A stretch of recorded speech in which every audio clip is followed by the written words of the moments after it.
Et nous sommes le vendredi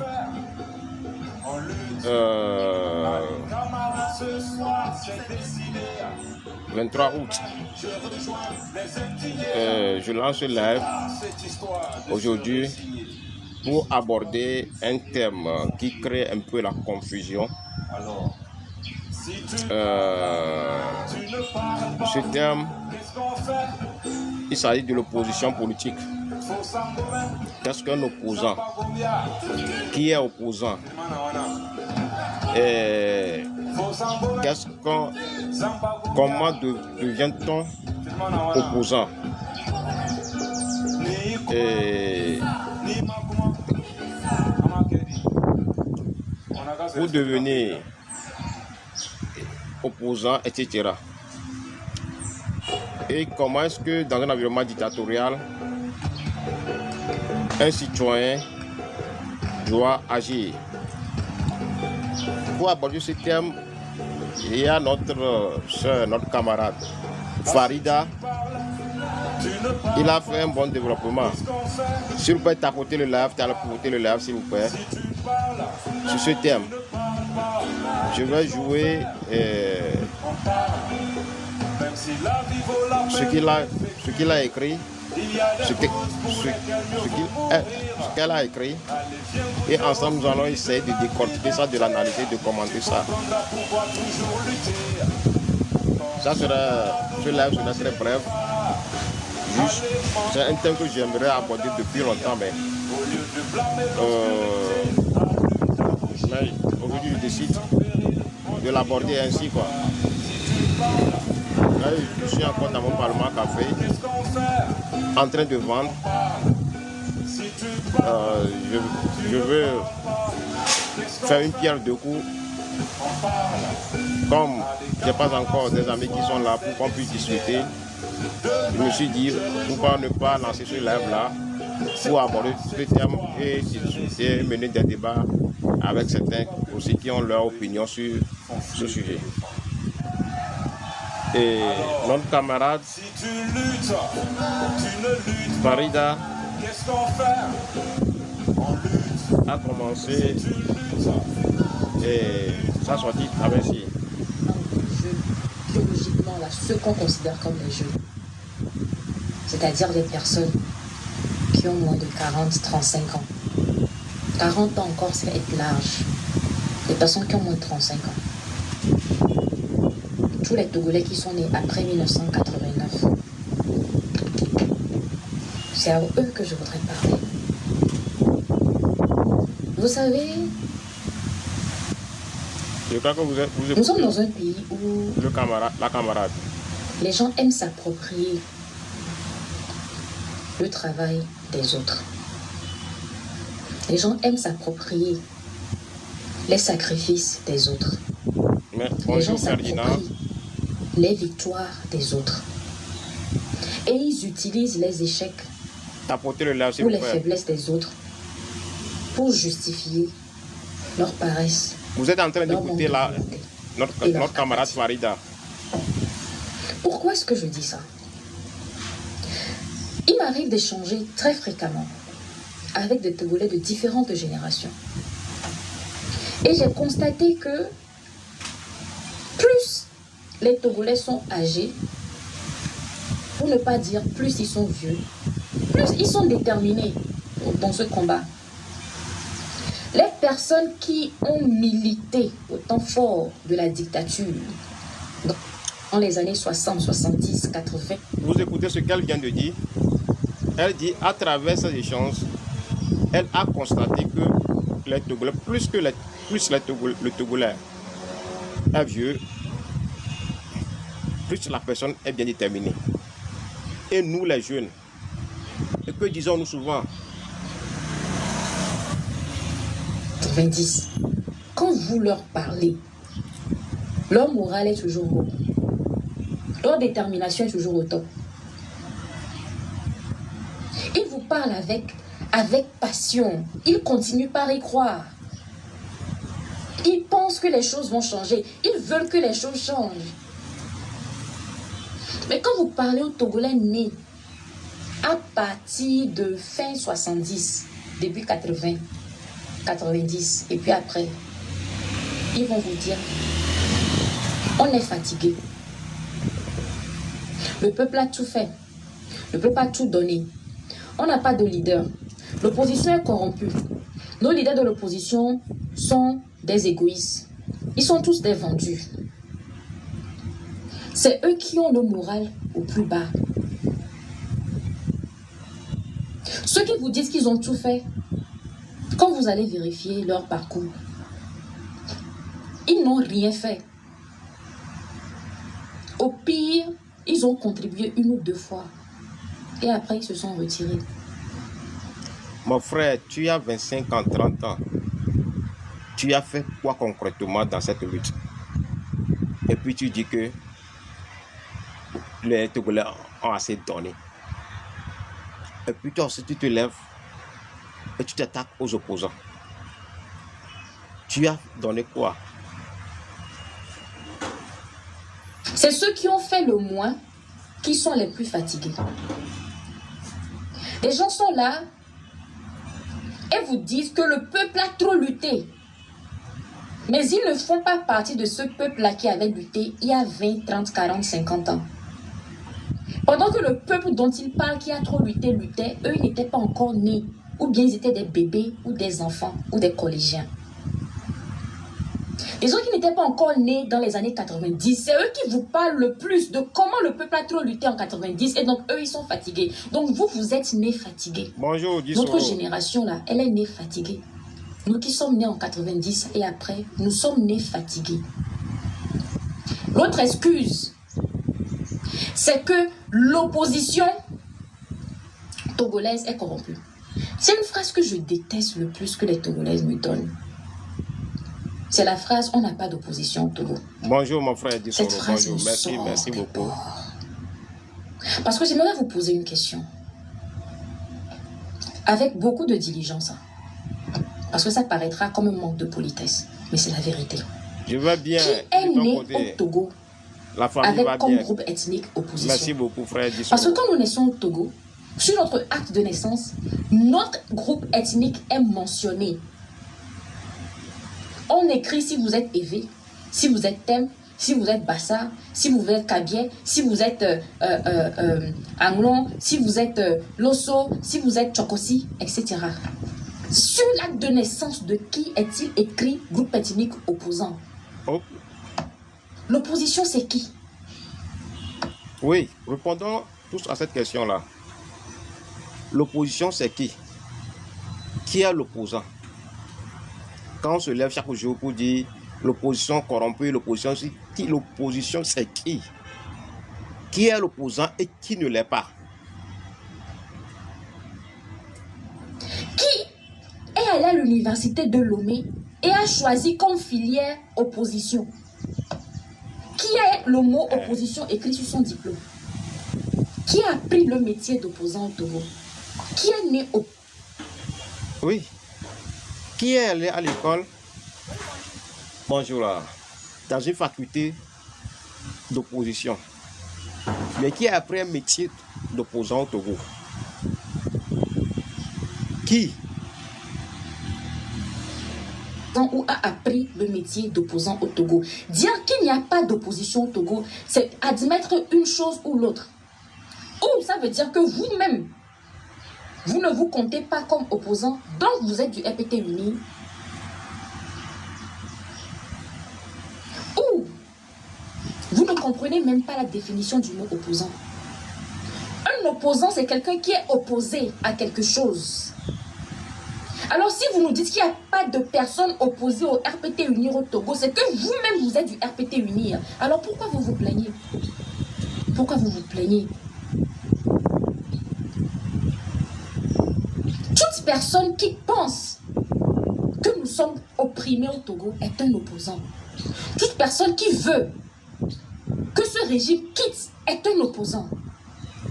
Toute personne qui pense que nous sommes opprimés, nous sommes humiliés, est un opposant. Toute personne qui veut que ce régime parte est un opposant. Il n'y a personne qui est né opposant, qui a pris le métier d'opposant au Togo. Maintenant, ils vont vous dire que nos leaders nous ont trahis. Vous et qui, votre leader? Conjuguez bien les choses. Parce que vous n'allez pas me dire que vous avez 30 ans, 40 ans, 25 ans. Et puis vos leaders, là, c'est les gens qui ont l'âge de vos grands-parents. Ce sont les leaders de vos parents. Ce sont les leaders de vos grands-parents. Ce ne sont pas vos leaders. J'ai bien noté. Ce sont les leaders de nos parents, de nos grands-parents. Nous, notre génération, où sont nos leaders? Pourquoi moi, je ne suis pas le leader? Pourquoi toi, tu n'es pas le leader? Et nous sommes toujours là à accuser. Vos leaders sont corrompus. Où sont vos leaders? Où se trouvent vos leaders? Pourquoi vous allez vous attaquer aux leaders des autres? Ce ne sont pas vos leaders.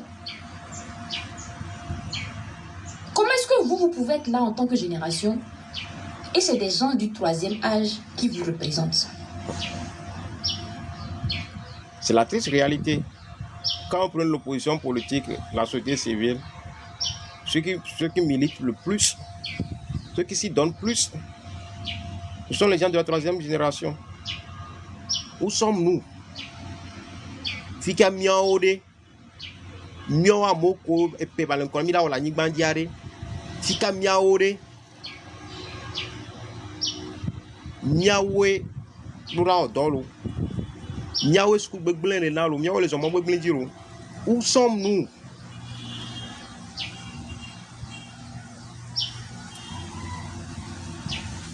Les leaders sont corrompus. C'est ce qu'ils nous diront. On a eu beaucoup de personnes qui ont trahi ce combat. On a eu trop de personnes qui ont trahi ce combat. Ça, c'est une vérité.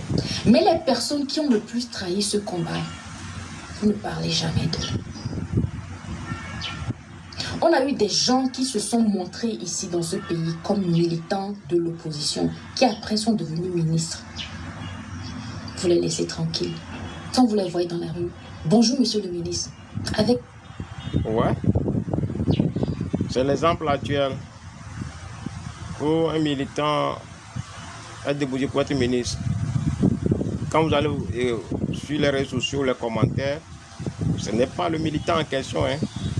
C'est-à-dire qu'on n'a pas un discours visant à dissuader l'autre de refaire la même chose. Mais on espère le faire pour s'attaquer au parti politique qui est en train de subir la trahison. La communication n'est pas tournée vers la personne pour avoir une pression sociale, psychologique sur cette personne-là pour que dorénavant personne ne se hasarde. Les gens iront jusqu'à te justifier qu'il a fait un bon choix. Et ces mêmes personnes qui le justifient, qui justifient le traître, ces mêmes personnes vont s'attaquer au parti politique. Avec respect. C'est des personnes qui se débrouillent, qui sont vos cibles faciles. Et la dernière phrase que je déteste le plus, c'est que l'opposition n'a pas de stratégie. Franchement, à quoi sert une stratégie dans un combat où il n'y a pas de soldats? L'opposition va rédiger quelle stratégie pour qui?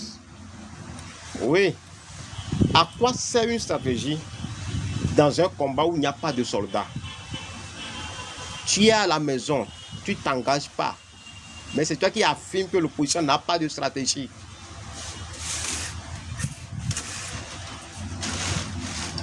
Où sont les militants? Ils sont combien? Regardez autour de vous. Si vous êtes capable, alors là on peut dire qu'on a des militants au Togo. Il n'y a personne qui puisse dire au Togo aujourd'hui qu'il connaît dans son cercle immédiat 10 autres Togolais âgés de moins de 40 ans qui sont des activistes. Quand vous confiez votre avenir à des gens, ils en feront ce qu'ils veulent. Alors ne vous plaignez pas. Générations togolaises qui ont existé de l'époque coloniale à la nôtre, nous sommes les plus politiquement paresseux.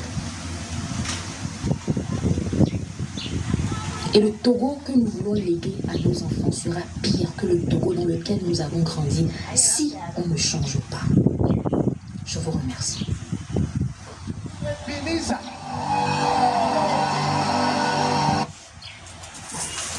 Je parlais de l'apathie de la jeunesse togolaise, Et après avoir défini le problème, allons vers le pourquoi.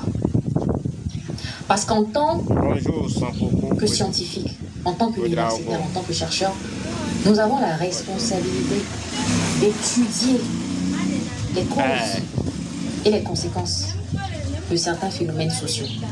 Pourquoi est-ce que nous avons une jeunesse qui est très très apathique? Parce que cette jeunesse a été élevée par une autre génération. Les Togolais qui ont 30 ans, 25 ans, 35 ans, ce sont des Togolais qui ont été élevés par une génération traumatisée. Une génération traumatisée. Et qui a passé son traumatisme à ses enfants. Quand un jeune veut agir au Togo, les premières personnes qui vont s'opposer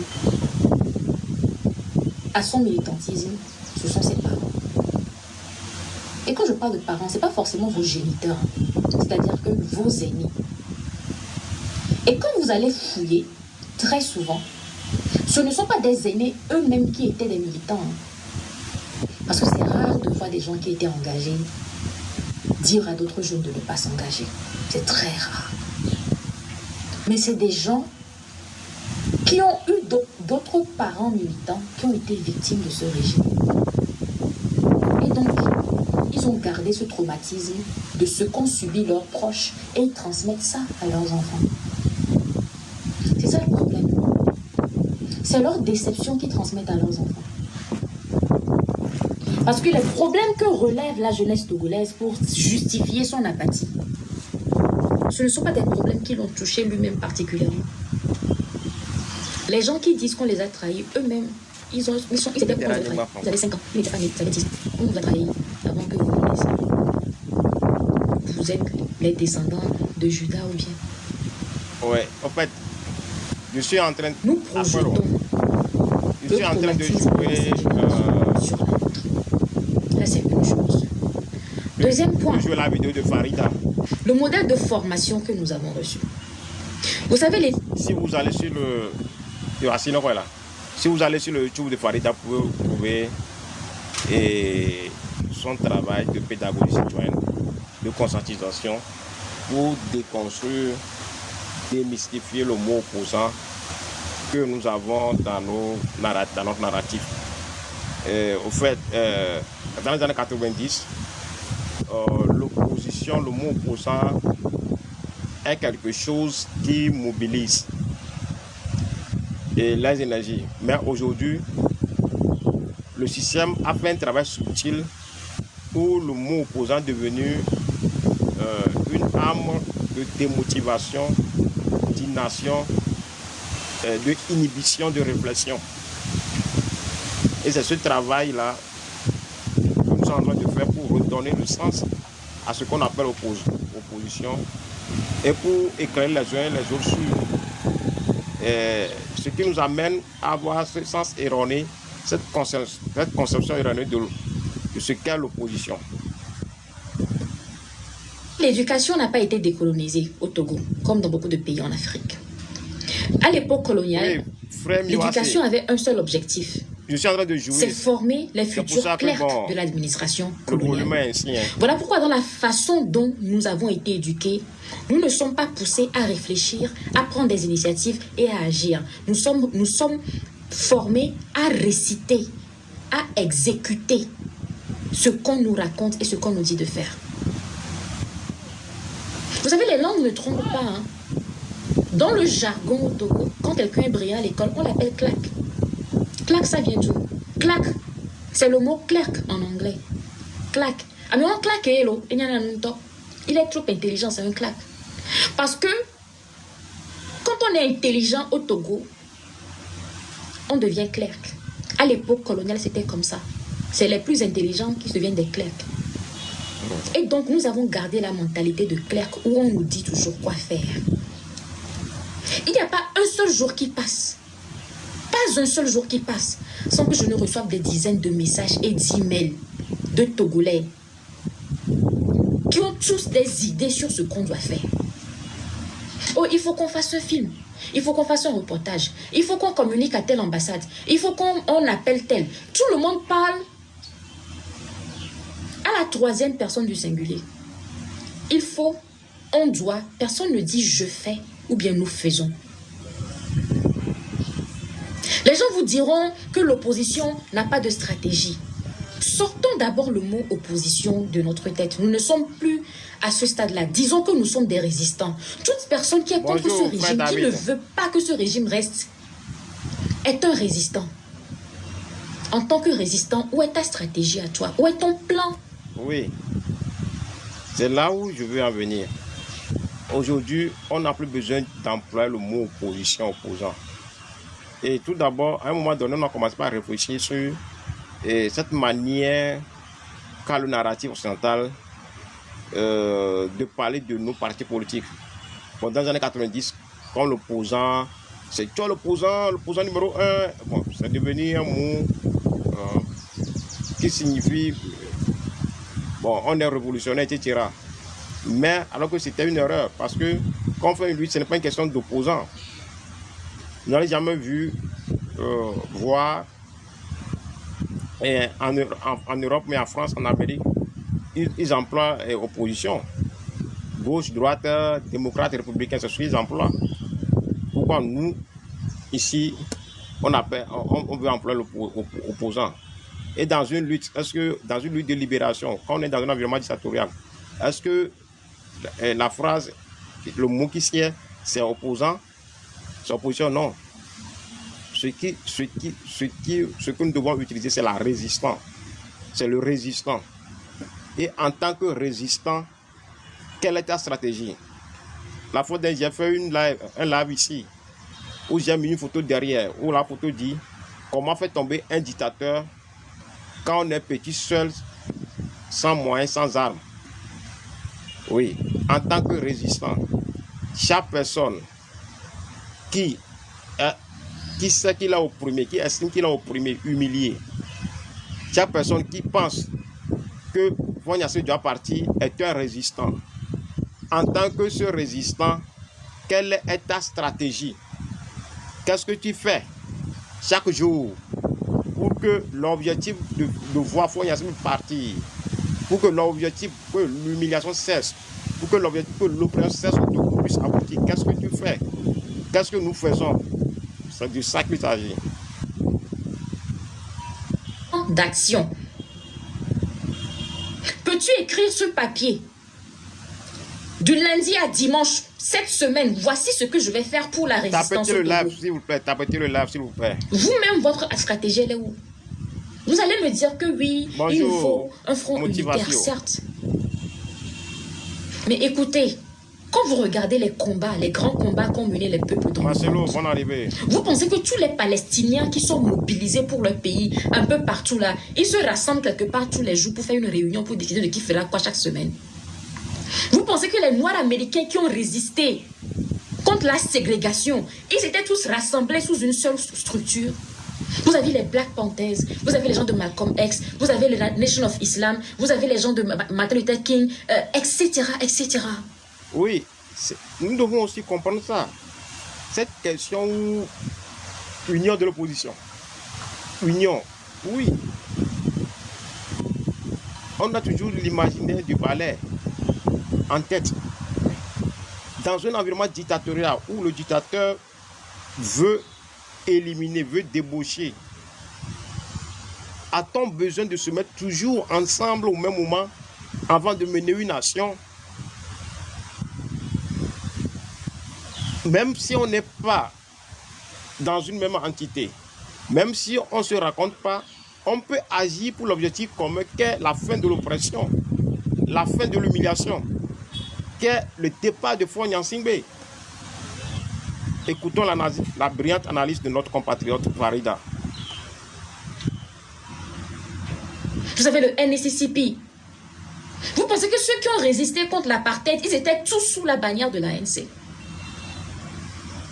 Nous ne pouvons pas tous être sous une structure. Et tous les jours, bien chaque semaine, on est dans une réunion, on fait 3 heures de temps pour dire que bon, Kofi fera ceci lundi, Kodjo fera ceci mardi, Komlan fera ceci mercredi. Nos parents ont résisté à une époque où il n'y avait pas Internet. Si vous ne savez pas quoi faire, allez sur Google. Commencez même par là. Le problème, c'est que les gens vont dire, on veut un leader. Non, ce n'est pas un leader que vous voulez. Vous voulez quelqu'un qui va valider ce que vous devez faire. Ce ne sont pas les idées qui vous manquent. Parce que les gens qui m'écrivent avec leurs idées, eux-mêmes n'ont pas de plan d'action sur comment exécuter l'idée là. Farida, je pense qu'on doit faire un film sur ce qui se passe au Togo. Ok, toi-même écris le projet. Combien ça va coûter? De quoi avons-nous besoin? De quel technicien avons-nous besoin? Ça, c'est une action. Farida, je pense que tous les membres du Parlement de la CEDEAO, parce que chaque pays a des membres de parlement au Parlement de la CEDEAO, on doit leur écrire pour leur dire ce qui se passe au Togo. Toi-même écris. Toi-même écris. Écris. Si tu as écrit et tu dis, Farida, j'ai écrit cette lettre que je veux envoyer au Parlement de la CEDEAO, est-ce que tu peux la corriger pour moi? Je ferai le plaisir de le faire. Si je n'ai pas le temps, je trouverai quelqu'un qui pourra t'aider. Mais ne viens pas, Farida, on doit. Farida, il faut. Farida, je pense que non.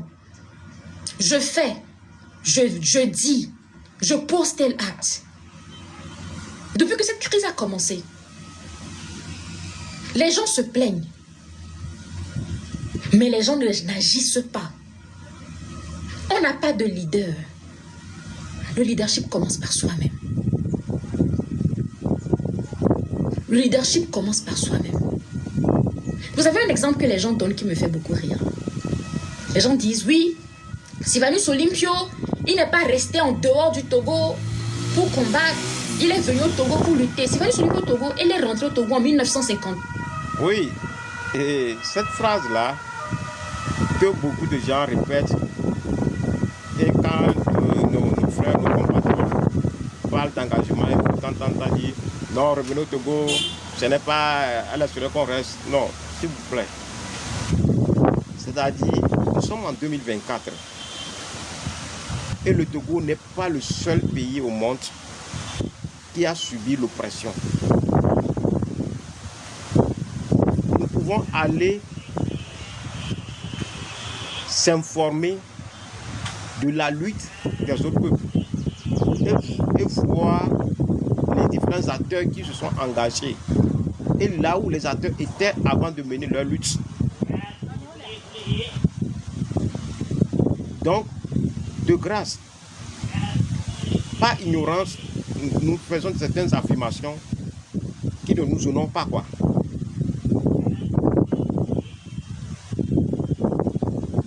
C'est parce qu'on ne vous enseigne rien dans votre histoire coloniale. Il est rentré au Togo en 1952. Il a commencé la résistance en 1925. Pendant 27 ans, Sylvanus Olympio a combattu en dehors du Togo. Merci beaucoup pour le soutien. Il n'était pas le seul.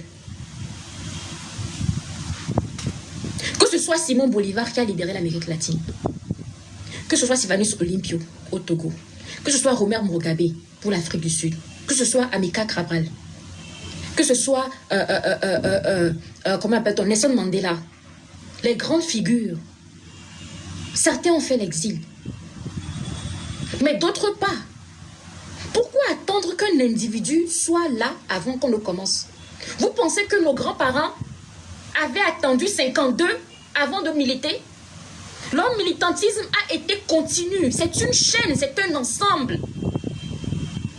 La véritable pression qui a conduit au référendum de 58, qui a asserté l'indépendance du Togo, c'est à New York que ça a été obtenu au siège des Nations Unies. après des années de résistance, pour pouvoir convaincre aux Nations Unies qu'il faut faire un référendum au Togo pour que les Togolais puissent choisir s'ils veulent être une colonie ou pas. Alors arrêtons de trouver des excuses. Ne pensons pas que quelqu'un, vous voulez que quelqu'un vienne vous dire « Je suis votre nouveau leader, suivez-moi ». Nous devons nous défaire de cette éducation coloniale qui veut que nous soyons toujours des exécutants. Agissez et appelez à ce qu'on vous aide dans vos actions, si vous avez besoin de l'aide. Mais restez les bras croisés et nous dire à nous autres qu'on vous soutient, ce n'est pas nous soutenir, c'est vous foutre de notre gueule. Parce qu'il n'y a personne qui est plus togolais que l'autre. C'est la troisième partie de cette séquence que je fais. En fait, c'est une vidéo en 3 parties qu'elle a faite. C'est sur son compte YouTube. Et j'ai jugé que c'est une vidéo pédagogique citoyenne qui libère la conscience citoyenne de chacun de nous et qui déconstruit certains concepts et qui démystifie certains concepts et amène les uns les autres à voir que en réalité la personne capable d'agir, la personne capable de libérer, c'est soi-même. Et la question qu'on doit se poser, c'est en tant que résistant, qu'est-ce que je fais chaque jour? Qu'est-ce que je suis en train de faire dans mon quartier, dans mon village, autour de moi, pour que les gens puissent comprendre que ce pays doit changer, pour que les gens puissent comprendre que l'humiliation que nous subissions quotidiennement, ça doit s'arrêter maintenant. Sur l'empathie de la jeunesse togolaise, parce qu'aujourd'hui je ne parle qu'aux jeunes. Bonjour. Dans la première partie, j'ai situé le problème. Bonne arrivée. Dans la deuxième partie, Marcus, j'ai exploré les causes et Annabelle, fait des propositions. Dans la troisième partie, je vais continuer avec les approches de solutions. Alors, je disais précédemment que nous avons une éducation d'exécutants. Nous voulons qu'on nous dise toujours quoi faire. Nous voulons qu'on valide toujours ce qu'on doit faire. Pourquoi? Parce que j'ai décidé que j'aurais une approche scientifique avec Joe. merci beaucoup mon Problème, frère. cause, solution. Pourquoi est-ce que nous attendons toujours qu'on nous dise quoi faire? Dans la vidéo précédente, j'ai parlé de l'éducation que nous recevons, du système éducatif colonial. Merci Où on Apesio, ne merci pousse beaucoup. pas en nous la prise d'initiative. Tapotons, On nous tapotons, dit tapotons. toujours et on nous dicte toujours quoi faire. Comment faire. À part cela, il y a un véritable problème de ce qu'on appelle en anglais imposter syndrome. Le syndrome de l'imposteur, c'est quand on pense qu'on n'a pas la qualification, le talent, Merci beaucoup Apesio. l'intelligence pour pouvoir, je sais pas, jouer un rôle ou faire un travail. Les gens pensent qu'ils ont besoin d'avoir 100 000 followers avant de commencer à parler de la crise du Togo. Les gens qui pensent qu'ils ont besoin d'avoir de très grands diplômes universitaires avant de contacter des gens pour mettre la pression, que ce soit diplomatique, médiatique, sur le cas du Togo. Les gens ont un complexe d'infériorité. Ils ne savent pas que ceux qu'ils voient comme étant les leaders là, eux aussi sont décomplexés. Parce que moi que vous parlez, vous pensez que moi je n'ai pas de complexe. Il y en a qui m'écrivent et qui me disent « Ah, tu sais, moi je n'ai pas fait de longues études, donc est-ce que si tu peux écouter, j'ai le niveau bac en français. Le français que je parle là, c'est le français que j'ai appris au CEG Tocoin 8, au lycée de Tocoin. Je suis à l'école publique, au collège et au lycée. Je suis un pur produit de l'école publique togolaise. Après le bac, je suis partie aux États-Unis. Mon français, c'est le niveau bac. Si vous me dites anglais maintenant, je peux encore dire que bon, moi je suis partie aux États-Unis. J'ai fait l'université aux États-Unis. Mais le français que je parle là, c'est le niveau bac. Alors quelqu'un qui a le bac ne peut pas venir me dire que moi je n'ai pas fait de hautes études. Vous avez fait suffisamment d'études pour vous exprimer. Et aujourd'hui, c'est le cas de nos frères étudiants qui fait pitié. Et aussi qui montre notre incapacité, nous les grands frères, à ne pas pouvoir mettre en place quelque chose pour que la conscience étudiantine soit toujours au top. Comment on peut poser un acte qui porte atteinte à la loi fondamentale et ceux qui ont le plus à gagner parce qu'ils sont jeunes, parce qu'eux ils ont encore des années de vie devant eux, ils se sont tués. Ils se sont tués. Et il y a des étudiants qui vont te dire non, on a peinturé, non, on a changé l'image de l'université. Mais vous oubliez que tout ce qu'on a eu à l'université là, ce fut le fruit de combat. Nous autres, nos grands frères ont lutté. Nous avons achevé cette lutte pour les amener à être obligés à améliorer au moins l'image de l'université de Lomé. Nos grands frères ont commencé, nous avons fait cette lutte-là. Je me rappelle quand nous sommes rentrés à l'université en 2008. Tout le monde, ceux qui ont fait l'université avec moi, me connaissent. Les débats. Nous avons créé une université de rue où nous menons des débats sous des arbres.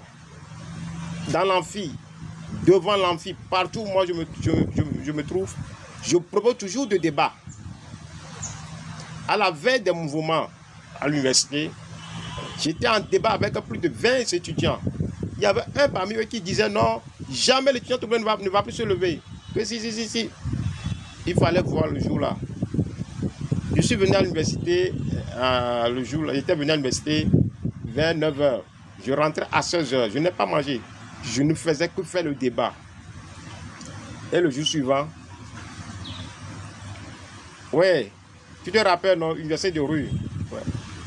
Quand nous nous réunissions sous l'arbre devant l'UNESCO, le club UNESCO, nous avons fait d'énormes travail. Mais aujourd'hui, on parle de la Constitution et nos frères, nos jeunes frères étudiants sont absents. Oui, bloc culturel, ouais. Sont totalement absents. Est-ce possible?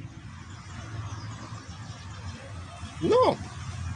Même aujourd'hui, s'il ne peut pas même pas parler, se regrouper à l'université, aujourd'hui au moins on a TikTok, on a YouTube, on a Facebook. Ils peuvent mener un débat, lancer un sujet, donner leur opinion sur la Constitution. Oui, nous avons lancé ce projet-là aussi à l'endroit des étudiants. Oui, camarades. Je me rappelle, F2E. Après, on n'a pas cessé. Bon, quand je nous accuse, oui, il me rappelle quelque chose. Et après, quand nous sommes sortis, après, on a dit qu'il faut faire quelque chose pour amener l'étudiant à commencer à poser des débats. Et quand on a fait le diagnostic, on a dit que c'est le problème financier, etc. Avec les camarades de Togo, on se dit la vérité. On a mis en place une plateforme numérique où on dit, ok, on va lancer un thème où on va amener l'étudiant à travers le thème et à se faire filmer. Et à la fin, on va choisir une personne à qui on va donner 30 000 ou bien 20 000, etc. Et bon, on a fait tout possible pour que chaque fois, on a 4 lauréats où on donne 20 000 ou bien 33 000, etc. Donc, on a fait ça au moins pendant 6 séances, mais après, bon, on était à bout de souffle, que ça n'a pas pu continuer. Bon, je pense que, bon, après, on doit encore lancer ça. Mais ce qui est triste, on a lancé, mais on a vu l'engouement. Nous, on a la volonté, mais c'est le moyen financier qui manque. Parce que organiser, trouver de l'argent, parce que aussi dans notre lutte, il n'y a que les mêmes personnes qui cotisent. C'est ça aussi. Maintenant, les étudiants, c'est votre avenir qui est en jeu. Nos frères qui sont dans l'apprentissage, c'est votre avenir qui est en jeu. Je vais laisser Farida poursuivre. Par ailleurs, d'autres vont dire, moi je n'ai pas l'audience. Mon audience, je ne l'ai pas eu en 2 jours, 3 jours, 4 jours.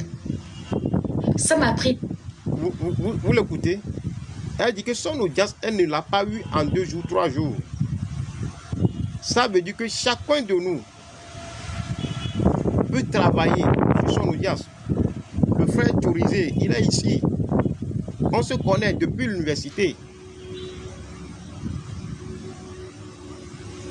Oui, tu as raison, l'université est devenue un collège, quoi.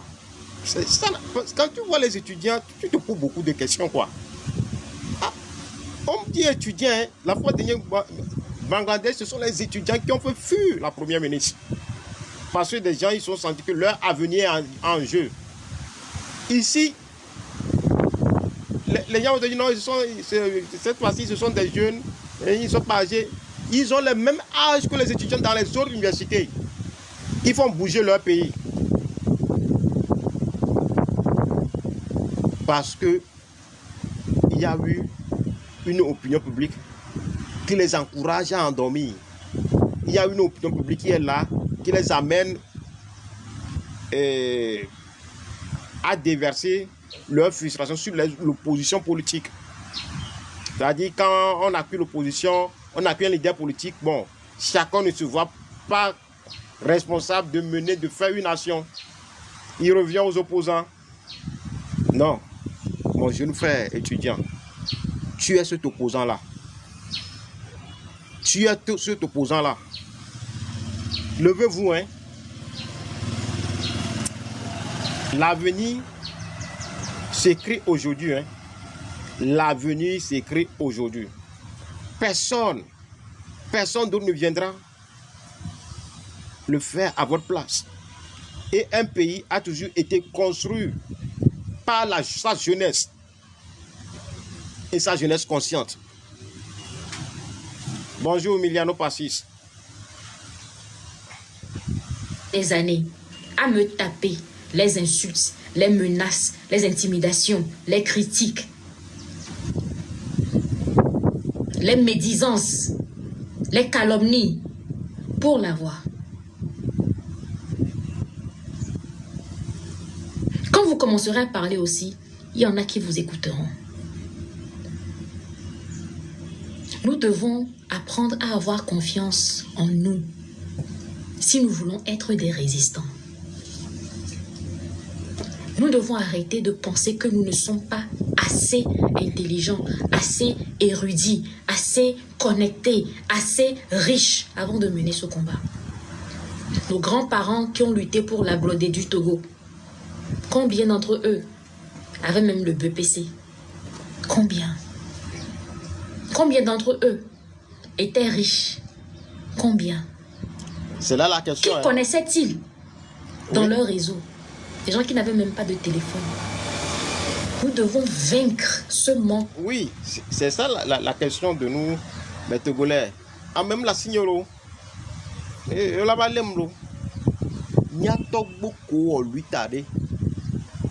Mais quand je suis. Mais quand hein? Ah, même la signolo, mais non, vie mniolo. On mais non, mais tu sais que tu vas devenir milliardaire. Mais quand il s'agit de se battre pour mettre en place les institutions, les structures, pour que nous puissions bénéficier, l'argument, on se retire à même la signe l'eau.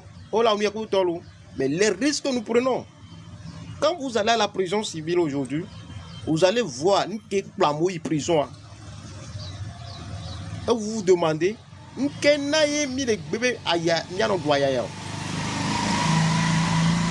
non, arrêtons. On a vu Wamenovi, nos professeurs la Fiugangao, on a vu Wamenovi, tous milliardaires. Wamenovi, Latena et tout l'autre. Si David est devenu ce que l'histoire a dit, peut-être c'est la liberté de Togo dans ta main. Réveille-toi, cité quoi, cité. Mais cité. Réveillons-nous. Quel est le mieux? On va poursuivre. Et notre soeur. Manque de confiance en nous. Ensuite, il nous faut plus de discipline dans ce combat. L'une des critiques que je reçois souvent, c'est des gens qui disent que oui, faut pas travailler seul, tu aimes travailler seul. C'est pas comme si j'ai pas essayé de travailler avec des gens. J'ai une équipe avec laquelle je travaille. Mais ceux qui disent que je travaille pas avec eux, les gens doivent se demander si eux-mêmes là, ils aiment travailler. Disons la vérité, on se connaît entre Togolais.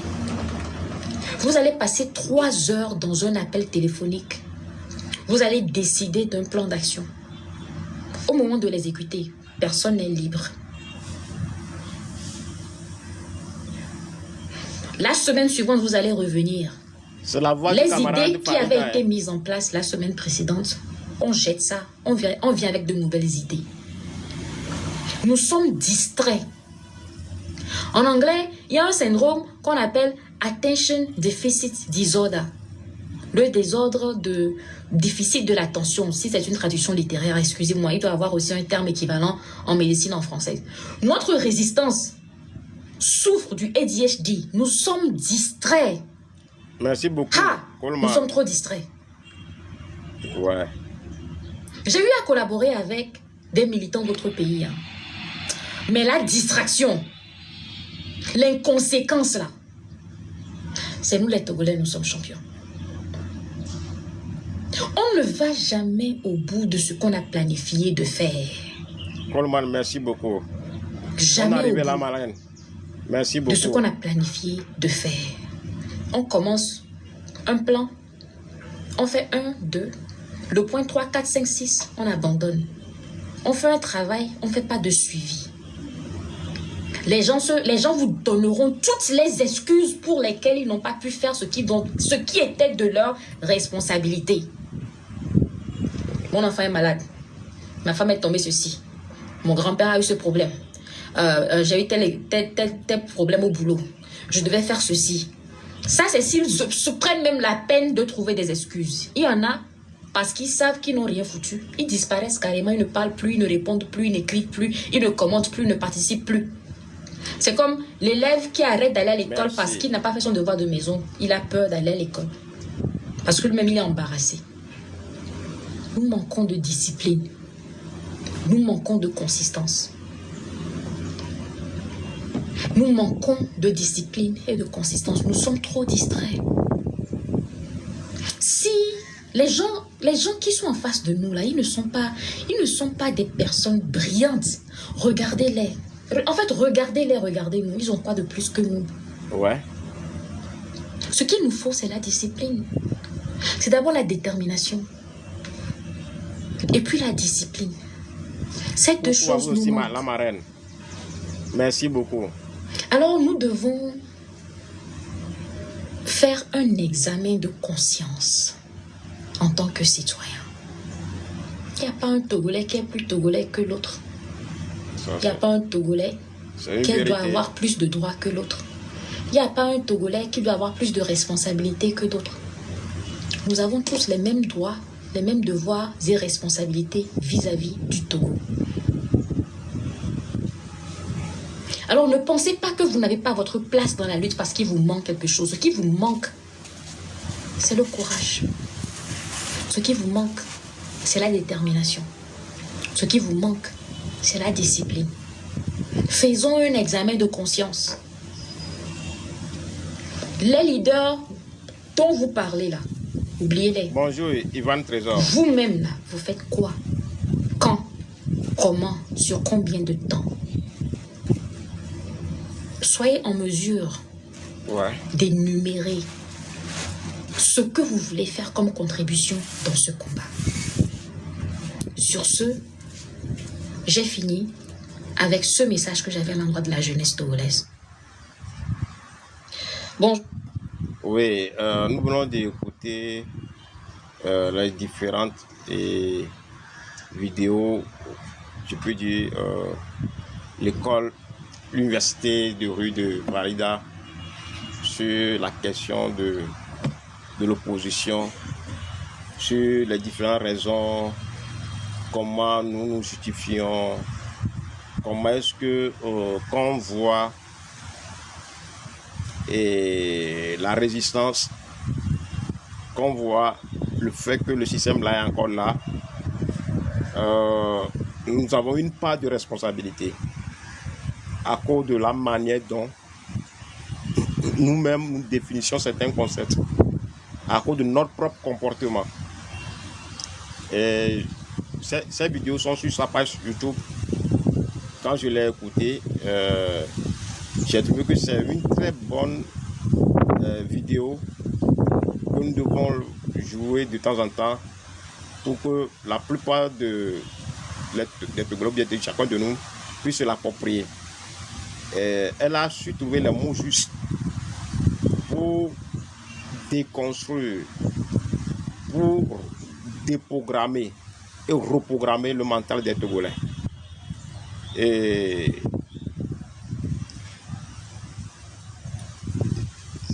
c'est ça la chose la plus importante.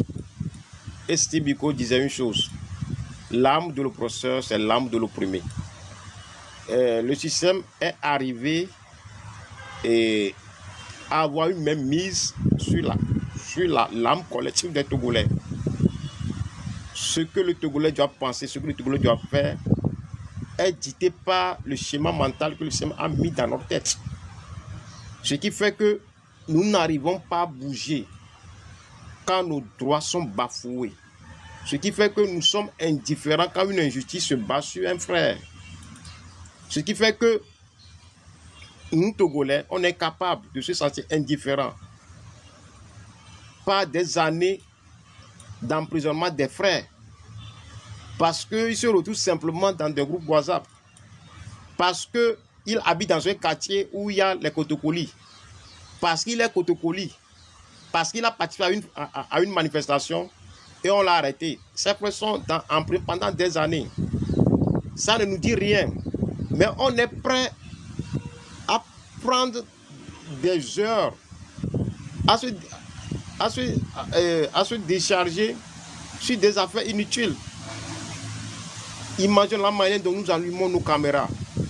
Si en 2 jours, nous Togolais, nous nous levons pour dire nous allons faire tout pour libérer les prisonniers politiques et chacun commence par parler, je pense qu'on va libérer les prisonniers politiques. Dans cette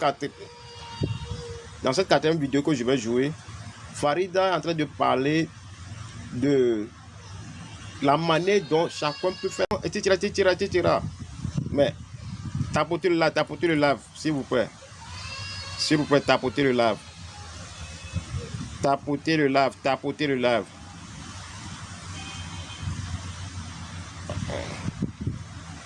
le lave, s'il vous plaît,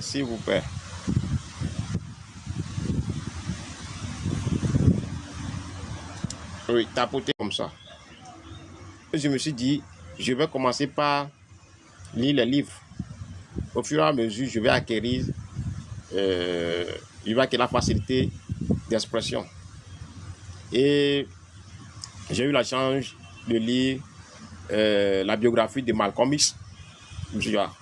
La personne ne sait pas lire. C'est en prison qu'il a appris à lire.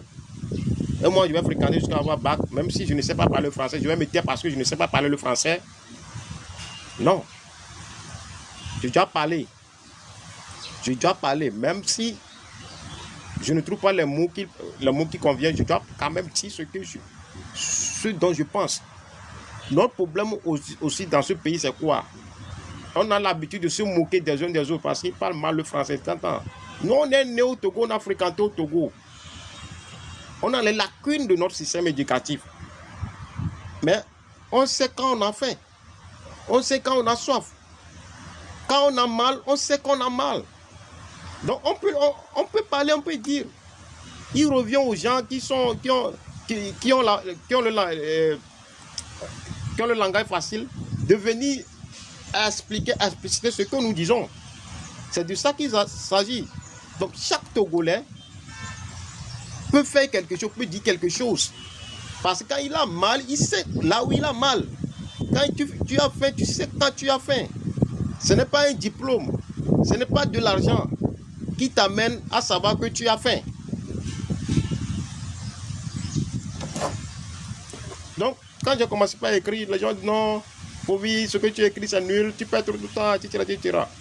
Mais aujourd'hui, beaucoup me connaissent à travers mes écrits. Et c'est cet écrit, bonjour frère Thio 228. C'est cet écrit qui m'a valu les arrestations plusieurs fois. Pour dire simplement que nous qui s'engageons aujourd'hui, nous n'avons rien d'extra plus que qui que ce soit. La seule chose que nous avons, c'est la volonté et d'avancer et de dire ce que nous ronge dans le cœur et de dire on a mal quoi, ça ne va pas, on a mal.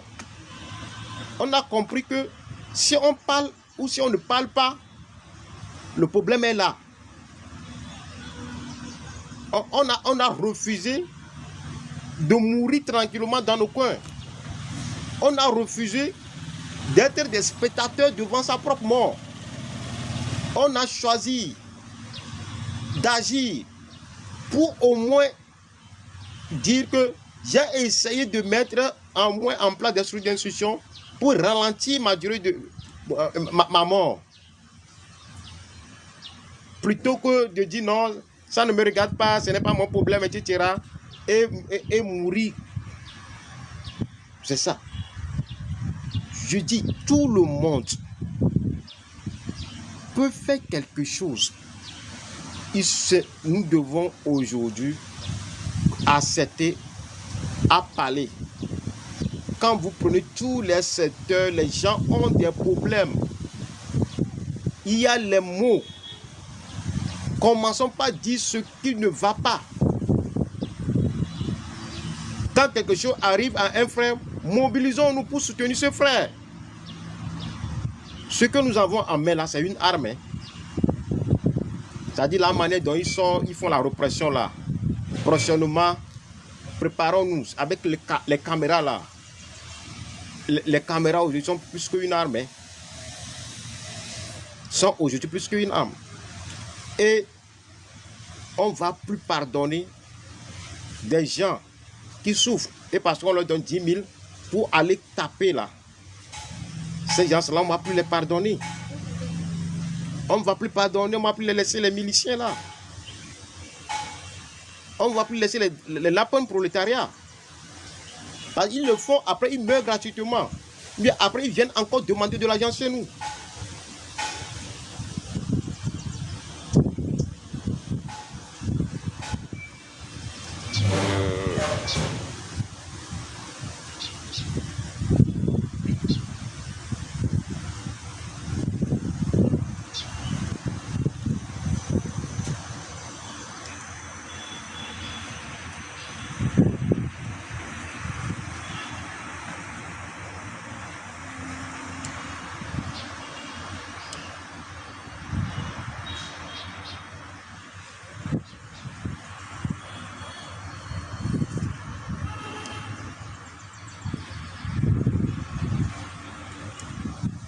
Oui. Tapoter le lave, tapoter le lave. Je pense qu'on est en train de nous signaler, je crois. Donc tapotons le lave beaucoup. Je suis nouveau. Je crois que ceux qui sont expérimentés sauront après nous expliquer beaucoup de choses. Donc je vais laisser encore Farida nous édifier sur la parole est une arme de résistance. Bonjour à tous, je suis Farida Bembanaborima. Alors, je voudrais Marcelo, merci beaucoup. Ici, merci beaucoup. Répondre à, je ne l'appellerai pas une critique, mais une expression d'ignorance que je lis encore et encore. À travers tout bon, se dit la vérité. Merci, ce n'est pas la première fois. Ça a toujours été le cas. Mais aujourd'hui, je voudrais y répondre à travers cette communication. Vous savez, à chaque fois que des citoyens togolais expriment leur colère, la vérité, leur mécontentement face à la situation catastrophique dans laquelle se retrouve le Togo, vous aurez toujours des personnes qui viendront et qui diront: vous parlez trop, vous bavardez trop, vous n'êtes que sur les réseaux sociaux, vous ne servez à rien, agissez, le Togolais parle trop, les Togolais parlent trop, vous n'avez que les mots.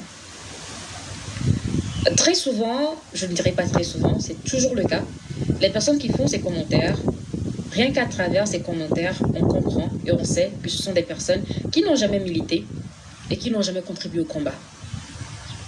Parce que toute personne qui milite pour une cause sait et comprend l'importance de la communication, l'importance de la réflexion et l'importance du partage de ces réflexions, de ces idées pour convaincre et pour se construire non seulement une audience, mais pour forger des alliances.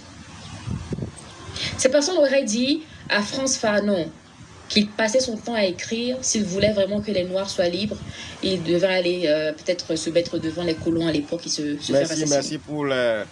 Ces personnes auraient sûrement dit à Bob Marley, ben, ce n'est pas avec la musique qu'on libère un peuple. Il va te faire foutre, il va faire autre chose. Ces personnes auraient dit à Martin Luther King, tu passes ton temps à prêcher, à parler, à discourir. Ce n'est pas seulement avec ça qu'on libère un pays, il va faire autre chose. Merci beaucoup, Marcelo.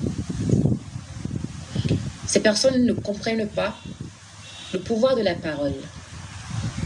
Si la parole était inutile, les personnes qui nous oppriment n'investiraient pas autant de ressources à essayer de nous loter, à essayer de nous museler.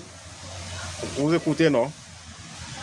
Le plus grand investissement que fait toute dictature, tout régime oppressif, écoutons bien ceci, hein, c'est empêcher aux gens non seulement de s'exprimer, mais de communiquer.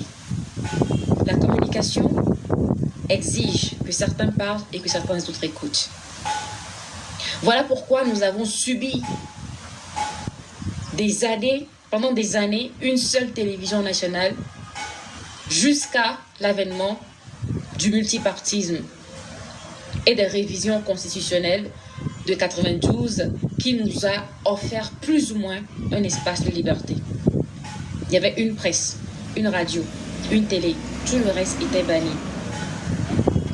Parce qu'on ne voulait pas que les Togolais se parlent entre eux. On ne voulait pas que d'autres Togolais réalisent qu'il existe d'autres Togolais qui pensent comme eux, qui en ont marre de la souffrance comme eux. Et qu'à partir de cette communication, puisse forger une alliance. Merci beaucoup, Wallis. Mais au-delà de cela, je voudrais en fait indiquer une chose. Quand vous regardez les peuples qui résistent et qui luttent contre leur oppression depuis des décennies, voire des siècles, ce par quoi on identifie souvent la résistance de ces peuples, c'est par les discours. Écoutons bien ceci. Ce sont les traces que ces peuples laissent. Ce n'est pas pour rien que nous étudions les discours à l'école. C'est par les discours qu'on éveille, par les discours qu'on informe, par les discours qu'on mobilise et par les discours qu'on conscientise. Alors le discours est une arme importante, nécessaire. Et les personnes qui tiennent ces propos, ce sont des gens qui non seulement n'ont jamais contribué à aucun combat, mais sont déterminés à soutenir ceux qui nous nuisent, en jouant leur jeu, en faisant croire à ceux qui libèrent leurs paroles qu'ils sont en train de perdre leur temps. Evan. Et j'aimerais également ajouter que c'est tout simplement ridicule, pour ne pas dire stupide à la limite, de penser que le militantisme se limite à des actes posés en vrac. Ah, on n'est pas content, demain on sort et on crie. Il faudrait savoir qu'il existe des cris. Il faudrait savoir qu'il existe des centaines de tactiques de résistance. Mais les tactiques ne sont pas la stratégie. Et la stratégie ne remplace pas la vision. Les tactiques nourrissent les stratégies et les stratégies nourrissent la vision. Pour en venir à décider et à des tactiques et à choisir des tactiques, il faudrait d'abord avoir une stratégie. Et avant d'établir une stratégie, il faut avoir une vision. Ce ne sont pas toutes les tactiques qu'on utilise dans toutes les circonstances. Certaines tactiques sont directes. Certaines sont subtiles. Certaines tactiques exigent la participation des masses. Certaines peuvent être mises et implémentées de façon individuelle. Certaines tactiques sont violentes. Certaines autres ne le sont pas.